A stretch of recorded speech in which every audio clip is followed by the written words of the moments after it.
Shalom. Nous sommes à la deuxième partie de notre émission. Nous avons l'encre qui garde notre âme. Le texte de base est tiré de Hébreux 6, versets 19 à 20. Je lis. Cette espérance, nous la possédons comme un ancre de l'âme, sûre et solide. Elle pénètre au-delà du voile, là où Jésus est entré, pour nous comme précurseurs, ayant été fait souverain sacrificateur, pour toujours selon l'ordre de Melchisédek. Dans ce passage, l'apôtre fait allusion à l'état de certitude et d'infaillibilité de notre espérance. Et je tiens à souligner que cette espérance doit se reposer avant toute chose sur la vérité et non sur des vérités.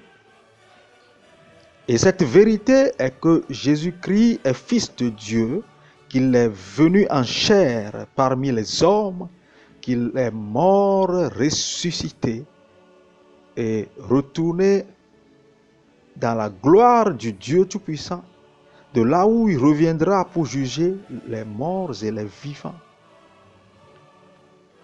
Notre espérance doit se reposer sur la repentance, la foi et le baptême. Et pour terminer, la vie éternelle. Évidemment, selon la comparaison de l'ancre qui immobilise un bateau pendant plusieurs jours sur la mer, il ne s'agit pas d'avoir une foi fermée, bornée, ou une espérance bornée, non. Mais plutôt de la même manière que la fondation soutient un bâtiment et la rend stable, c'est de cette même manière que nous devons cultiver notre piété chrétienne dans une dynamique de progrès étroitement liée au fait que nous conservons la vérité. C'est ainsi que nous échapperons aux dangers, en particulier l'apostasie, l'infamie et l'impie.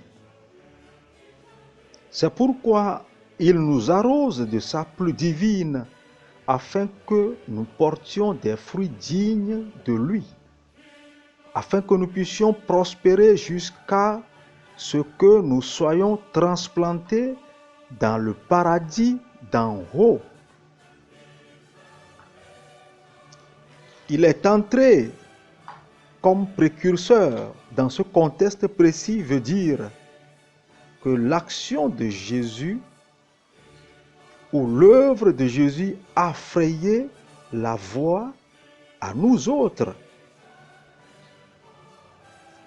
Dans Hébreux 7, verset 28, il est dit: en effet, la loi établit souverain sacrificateur des hommes sujets à la faiblesse.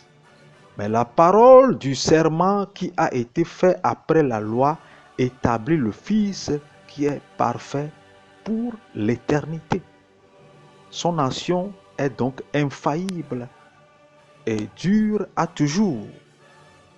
Dans 1 Samuel chapitre 4, les deux fils, Ophni et Phiné, qui sont des sacrificateurs, fils du juge Élie, ont péri à cause de leur faiblesse et leur infidélité. Cependant, dans Hébreux 2, verset 17b, il fut un souverain sacrificateur miséricordieux et fidèle dans le service de Dieu pour faire l'expiation des péchés du peuple. Dans Psaume 110, verset 4, l'Éternel l'a juré et il ne s'en repentira point, que le Seigneur est sacrificateur pour toujours. Amen.